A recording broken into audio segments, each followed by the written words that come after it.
hello et salut le magazine vraiment design, très déco, absolument mode et terriblement chic. C'est version française et c'est maintenant.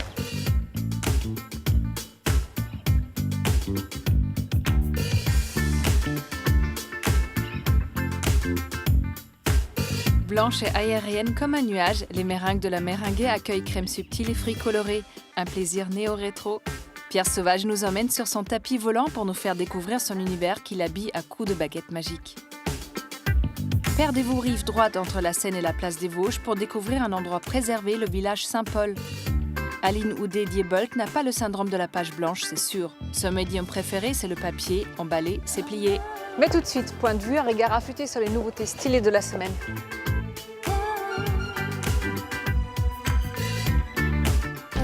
Depuis quelques années, la DIY et la customisation sont sur le devant de la scène. Broad Me est un concept qui ouvre le monde de la broderie aux non-initiés. Alors même si on se pique encore les doigts, on a juste à suivre le guide. Comme un tatou éphémère, on colle le modèle sur notre support, on coupe par-dessus et le tour est joué, customisé. Le lieu qui donne envie de dire Ave César, ce sont les arènes de Nîmes. Bâtie à la fin du 1er siècle, cette impériale construction se dresse fièrement au centre de la ville. Pour les plus classiques, on optera pour la visite avec audio guide et pour les plus téméraires, on réservera une place aux premières loges pour une reconstitution historique musclée. Pouce en l'air. On connaissait le goût de Jésus pour la nourriture avec la Seine, mais de là à en faire une revue, c'est le concept de magazine Jésus. Ne croyez pas à une énième revue gastro, ici ni recette ni adresse branchée, mais dossier culinaire piquant. Jésus décortique le lien entre les gens et ce qu'ils mangent, et même les politiques y passent. Goodbye, huile de palme, bonjour huile de coco, olive ou macadamia. Les savons d'Honoré sont fabriqués à froid, un procédé doux et écologique made in Charente. Ces petits pavés 100% naturels, en plus de sentir bon, nous emballent pas mal par leur packaging. Alors se savonner à la chicorée, au sable, à la patate ou encore au houblon, ça claque sacrément, non ?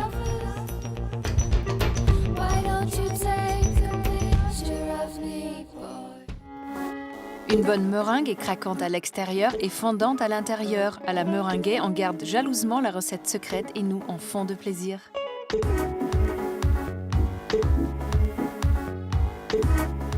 Aujourd'hui, on s'intéresse à une gourmandise culte. Très légère, Légère, Le contraste de texture, moelleuse à l'intérieur, croustillante à l'extérieur. une petite coque croquante. ça craque à l'extérieur. Pas trop sucré et pas complètement sèche. Elle a un petit parfum secret, même si vous me chatouillez les pieds, je vous le dirai pas. Elle est bien lisse et bien nacrée aussi. Visuellement, il faut qu'elle soit belle. Mais de quoi parle-t-il ? De la meringue, bien sûr. Et plus précisément de la pavlova, cette préparation à base de meringue qui s'associe à de la crème fouettée et des fruits frais.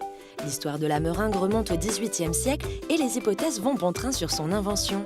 Quant à la pavlova, nommée en hommage à une ballerine russe, Australiens et Néo-Zélandais s'en disputent la paternité depuis les années 20. Bref, la seule date dont on est sûr, c'est 2015, quand Benoît et Marie se sont décidés à lancer leur concept, la meringuée. Une manière de se réapproprier cette recette dont ils ont toujours été friands et de redonner ses lettres de noblesse à la meringue. La meringue, pour beaucoup de gens, c'est le produit un petit peu régressif, sec, un petit peu trop sucré. La meringue, c'est aussi la meringue moelleuse, celle qu'on retrouve par exemple sur la tarte au citron meringuée. C'est aussi l'omelette norvégienne, c'est une forme de meringue. Donc la meringue, c'est un grand pan de la pâtisserie française qu'on a un petit peu trop souvent réduit à ce produit. Donc nous, on voulait en fait ressortir un petit peu la meringue de cette image pour la faire goûter différemment avec ce côté moelleux. Justement, c'est quoi le point fort des meringues, la meringuée ? Ce qui me plaît, c'est le mélange des textures, donc la meringue croquante et le son moelleux, la crème et les fruits frais. C'est le mélange des goûts aussi, puisque vous avez des crèmes qu'on parfume avec des parfums un peu originaux comme la baie de Timut, comme le whisky cette semaine par exemple. Et puis un mélange de fruits. Donc vous avez un début de bouche, vous avez un milieu de bouche et vous avez un fin de bouche. Et c'est assez intéressant d'un point de vue gustatif. La boutique propose 5 recettes de meringuée, dont une qui tourne chaque semaine au gré des envies et des saisons. La recette de leur meringue idéale, ils l'ont travaillée avec des chefs en laboratoire pendant des mois. Aujourd'hui, c'est Charlotte qui est à l'élaboration. Là, je vais pocher les grands formats en meringue. Et du coup, je commence par un cercle sur chaque disque. Et ensuite, j'ajouterai les volutes. Ce qui me plaît dans ce produit-là, c'est sa fragilité. C'est le fait qu'il faut vraiment une longue période d'observation pour pouvoir maîtriser à peu près le produit. C'est un produit hyper sensible à son environnement. ce soit en température ou en humidité. Donc il faut vraiment faire attention. Et puis c'est aussi une sorte de jeu de savoir quel facteur joue sur sa composition. Un produit complexe et fascinant donc. Mais en tant que pâtissière, on ne se lasse pas de n'en travailler qu'un seul? Sa déclinaison est assez infinie. Donc pour l'instant, je ne m'ennuie pas. Déjà juste la variation de taille et de goût et d'association avec les crèmes et les fruits fait que j'en ai pas encore fait le tour. Et oui, Charlotte cherche, teste, explore. Elle est toujours en quête de nouvelles associations de saveurs. Nouvelles crèmes, nouveaux fruits, pourquoi pas une meringue salée ou végane? Elle ne manque pas d'idées. Mais en attendant de voir ces nouvelles créations, venez tester par exemple Pélagie, crème fouettée à l'infusion de citron vert, framboise et coulis de passion. Ou Augustine, crème infusée au thé fruits rouges, fraises, groseilles et framboises. Mieux encore, composez votre propre meringuée sur Internet ou en boutique. Le tout est fait sous vos yeux. Le magasin a une vocation de transparence. On peut voir l'atelier où sont pochées, préparées et cuites les meringues. Et dernier élément important, toute la partie de dressage des meringuées se fait dans l'espace de vente. Donc on voit petit à petit les meringuées se dresser. La maison décline également des produits dérivés, comme par exemple les mookies, mélange de meringue et de cookies. De toutes les couleurs, de tous les goûts, la meringue n'a pas fini de poursuivre sa belle épopée gourmande.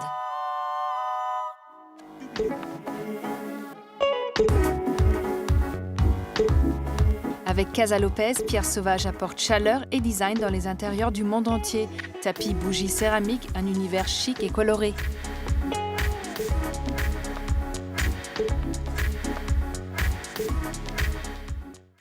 Après avoir accompagné des marques de luxe pendant des années en tant que communicant, c'est sur la maison Casa Lopez que Pierre Sauvage a finalement jeté son dévolu. Créée en 1983, cette maison révolutionne à l'époque le monde du tapis. Bien loin du style habituel, les créations de Casa Lopez innovent avec des motifs géométriques, floraux, voire espagnols. Un anticonformisme qui séduit Pierre Sauvage, qui décide alors de reprendre la maison en 2014. Outre les tapis qui ont fait sa renommée, Pierre décide de développer le concept autour d'un véritable art de vivre. Livres, bougies, sans oublier les collections de vaisselle, l'univers de Casa Lopez est vaste et varié. Aujourd'hui, il a d'ailleurs rendez-vous avec Carolina Irving, créatrice de tissus, pour une collection de lampes. La plus difficile, je dirais que c'est cette bleue-là. Oui, la bleu foncé, oui. Alors, soit on met carrément autre chose. Oui, je pense qu'il faut trancher, il faut mettre une autre couleur. J'ai pas particulièrement un œil ni un goût extrêmement contemporain. Et même s'il y a énormément de choix à Paris, il y a des choses merveilleuses et tout ça, ça ne correspond jamais vraiment à ce que j'aime. Et quand j'ai vu par exemple les assiettes de Pierre qu'il fait peindre à la main en Espagne, là je me suis dit, bon, ça c'est vraiment quelque chose que j'adore parce que il n'y a pas le côté design qui peut-être moi est quelque chose qui me plaît un peu moins. Un goût similaire pour l'artisanat, le rustique, ces deux-là se sont bien trouvés. On peut déjà imaginer, sans trop s'avancer, que ces deux passionnés de décoration ont déjà quelques idées en tête pour une prochaine collaboration. Une fois les derniers détails fixés, Pierre n'a pas le temps de s'attarder. Un deuxième rendez-vous l'attend à l'IFF, le temple du parfum. Pierre a rendez-vous avec Dominique Ropion, l'un des nez français les plus célèbres. L'auteur de Amor Amor, Pur Poison ou encore L'homme d'Yves Saint-Laurent, c'est lui. Pierre l'a donc choisi pour développer le parfum de sa nouvelle bougie, une bougie aux accents très orientaux à base d'un parfum égyptien, le kifi. Dominique m'avait fait sentir le kifi et j'avais trouvé que l'odeur assez incroyable, j'ai trouvé ça assez mystérieux. J'avais bien aimé en fait on n'arrive pas à savoir exactement quand on le sent en fait. À identifier chaque élément. Non, on n'y arrive pas. Ah oui. Pour rester dans l'esprit espagnol de la maison, Pierre a choisi de reprendre l'un des motifs très chers à Casa Lopez pour le contenant de sa bougie.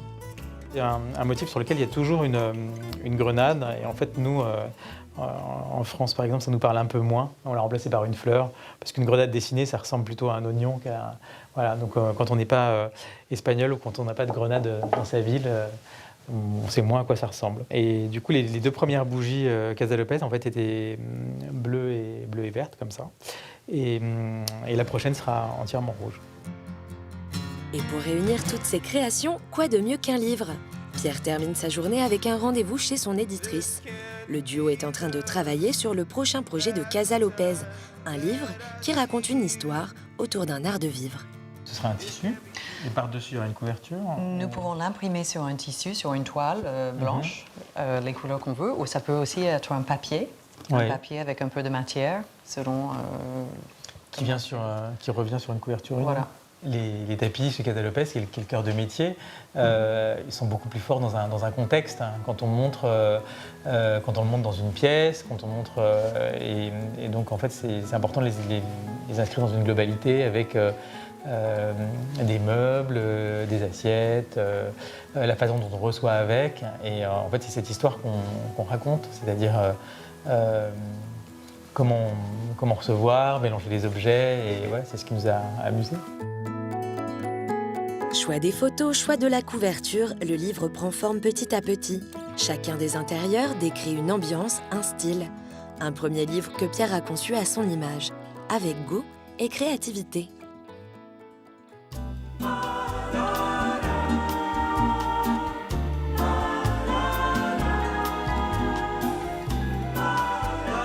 Bonjour Pierre Sauvage. Bonjour. Avec l'achat de Casa Lopez en 2014, vous bouclez une grande boucle en quelque sorte. Oui, c'est vrai. J'ai un cabinet de RP pendant plusieurs années. J'ai travaillé 20 ans dans les relations publiques. J'ai commencé chez Dior, ensuite chez Castelbajac, ensuite chez Véronique Lopez où j'ai connu... Alors l'histoire est quand même drôle parce qu'à un moment donné, vous étiez chez Dior, chez Castelbajac. On vous a dit, pour vraiment connaître le métier des RP, il faut rentrer dans une agence extérieure. Vous avez choisi Véronique Lopez, dont le mari a créé Casa Lopez il y a 30 Exactement. ans. Oui, c'est ça. Et là, vous avez un coup de foudre pour cette maison Casa Lopez. Pourquoi? J'aimais bien le goût des propriétaires. J'aimais bien l'idée que ce soit aussi une marque qui était assez abordable. Et puis c'était un goût assez léger de la décoration. C'est-à-dire que pour changer un appartement, il suffisait de changer un tapis. C'était des tapis qui étaient assez forts. Et donc voilà, et en fait, c'est ce qui m'a plu, en fait. Vous avez accompagné plein d'autres chefs d'entreprise dans la création de leur entreprise, mais vous avez attendu 14 ans pour sauter le pas. Pourquoi vous avez attendu aussi longtemps? Je sais pas, par timidité, en fait, non, mais en fait, c'est ça qui m'a donné envie, c'est d'accompagner tous ces chefs d'entreprise dans leur création d'entreprise ou dans leur aventure. Et au bout d'un moment, on a envie d'essayer soi-même. Alors, un de vos concepts, c'était de ne pas utiliser des designers classiques de tapis, mais de prendre des gens d'univers très différents, notamment un relieur, Paul Bonnard, de chez Gallimard. Paul Bonnet de chez Gallimard. Oui, j'avais beaucoup de livres en fait, que j'achetais souvent chez les antiquaires ou dans les brocantes. Et je les collectionnais. Et quand j'ai repris Casa Lopez, je me suis dit que ça ferait des tapis magnifiques. Et j'ai demandé à Gallimard s'il était d'accord pour qu'on fasse... Et d'autres collaborations que vous avez fait avec des designers? Alors j'en ai pas fait d'autres, c'est ma première. Et je crois que c'est la première de Casa Lopez. Mais je pense peut-être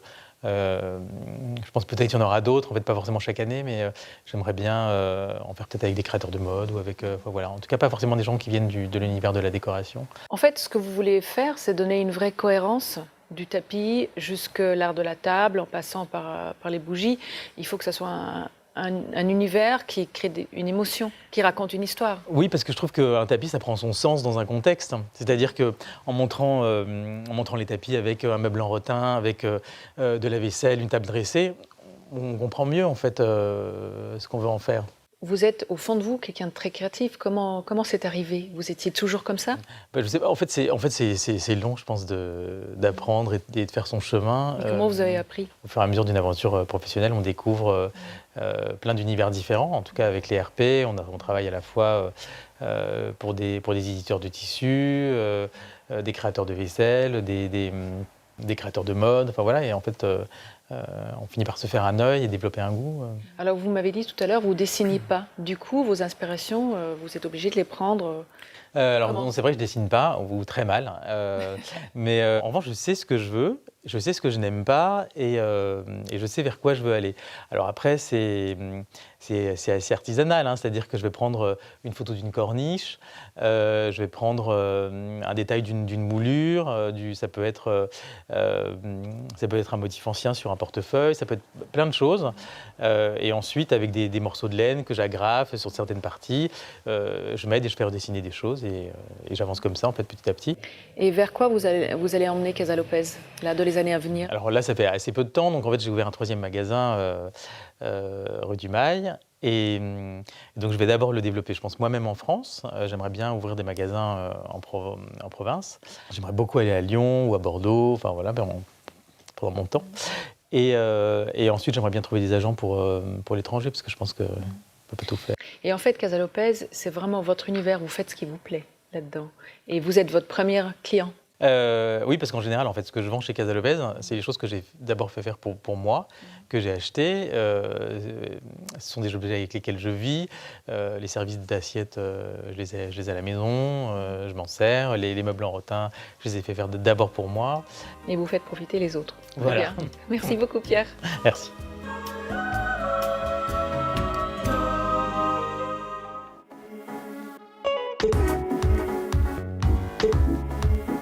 À l'abri des hordes de touristes, il est un endroit hors du temps, en plein cœur de Paris, le village Saint-Paul. Ici, il y a comme quelque chose de magique qui fige les souvenirs d'antan.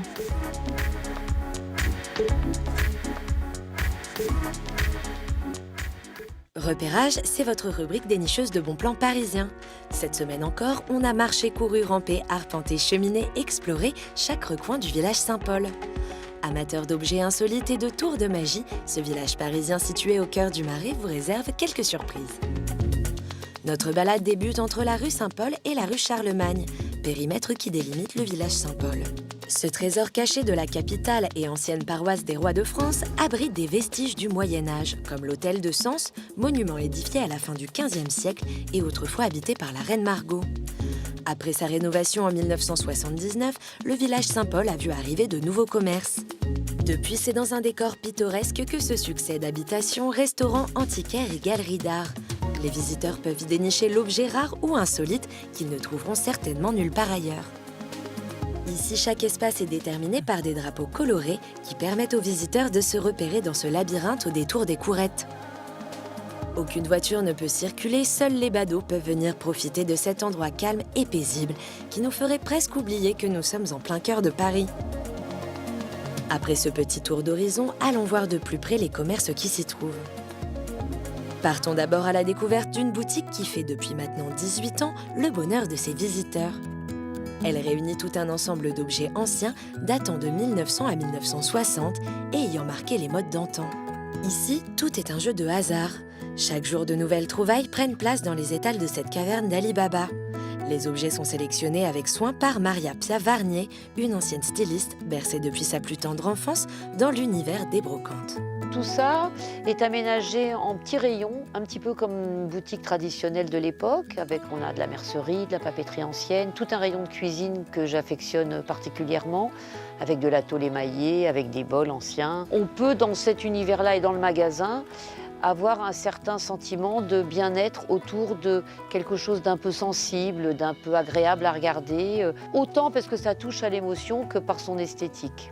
Cartable, livres pour enfants, papeterie, ce coin de poésie nous plonge dans l'univers de l'enfance et de l'école grâce à ces objets anciens hors normes. On parle de vintage à toutes les sauces. Je ne pense pas forcément que ce soit à la mode, mais je pense qu'il y a dans la qualité un certain attrait. Dans l'originalité, dans la fantaisie, il n'y a pas que la mémoire, il y a aussi le style et on vient un petit peu se ressourcer ici pour retrouver un petit peu d'origine. Une boutique en souvenir du passé où collectionneurs ou simples curieux pourront peut-être retrouver l'objet qui a marqué leur jeunesse. Après ce moment de nostalgie, direction une deuxième adresse qui vous réserve quelques surprises. Parce que le village Saint-Paul est aussi considéré comme un des centres culturels majeurs de Paris, il abrite des lieux parfois étonnants. C'est le cas du musée de la magie. La visite débute dans l'espace dédié aux automates. Ces pièces artisanales, pour la plupart fabriquées en Allemagne, animaient autrefois les fêtes foraines. Une simple pression sur un bouton suffit à redonner vie à ces figurines amusantes. De quoi satisfaire les petits comme les grands, preuve que la magie n'est pas uniquement réservée aux enfants.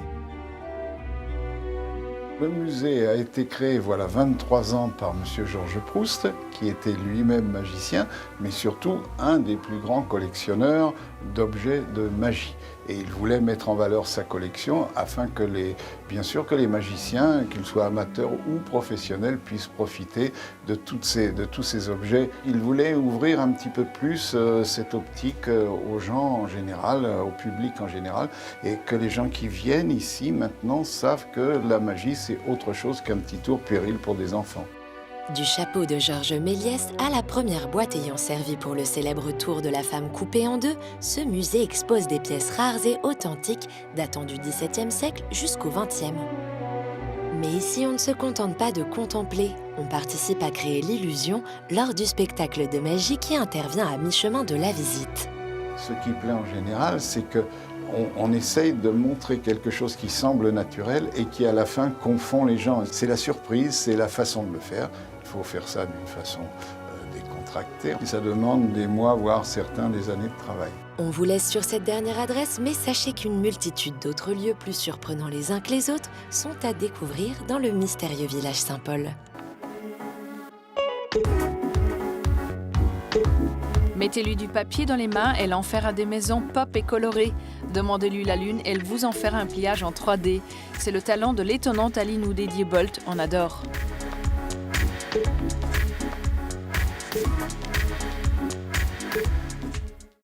Bienvenue dans l'univers coloré et terriblement inventif d'Aline Oudédier-Bolt. Je suis designer papier, donc j'utilise la matière papier pour fabriquer des choses. Ah ça oui, des tas de choses de toutes les tailles, de toutes les formes et de tous les univers. Le parcours d'Aline est dense, design textile, école Dupéré, institut d'art et design traditionnel en Chine, puis un master et quelques années dans l'événementiel.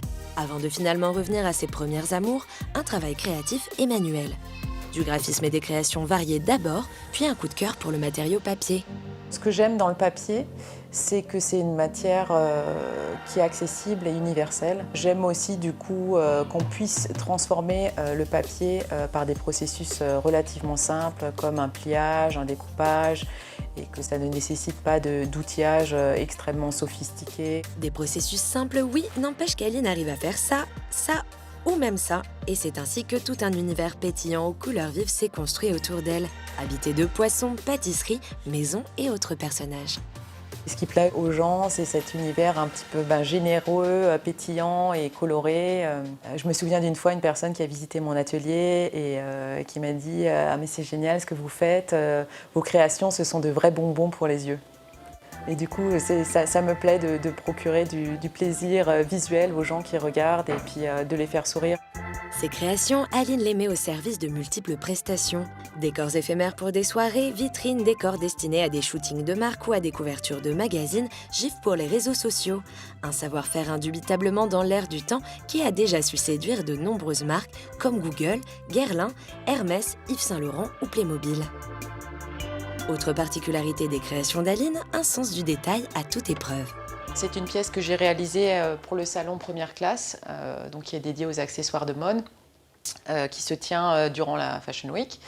Donc j'ai recréé un kit avec les indispensables pour survivre à la semaine de la mode. Donc là, on a des lunettes. Alors j'aime bien pousser le détail jusqu'au bout parce qu'on peut les refermer si on le souhaite.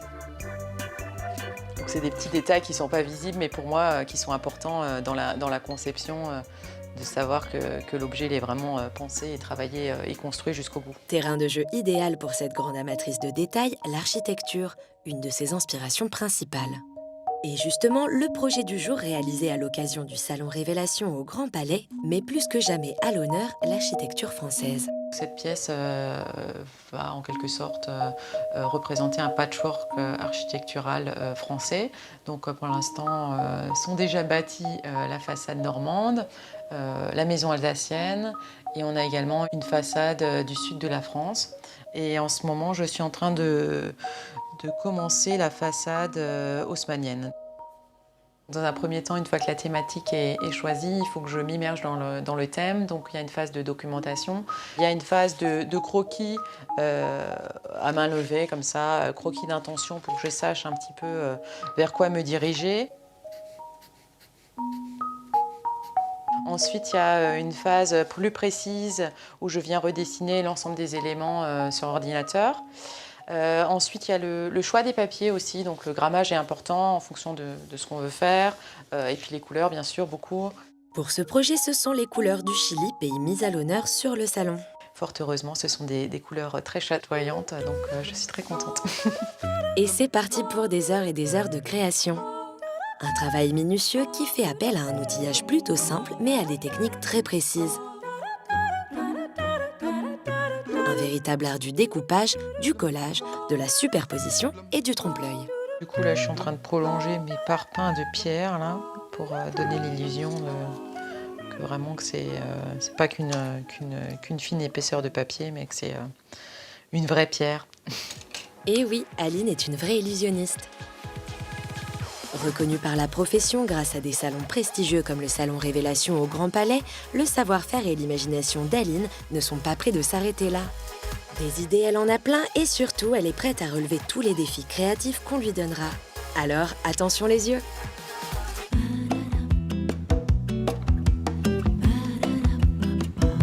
La sœur française est déjà finie, mais on se retrouve très vite et n'oubliez pas, restez chic toujours. Bye!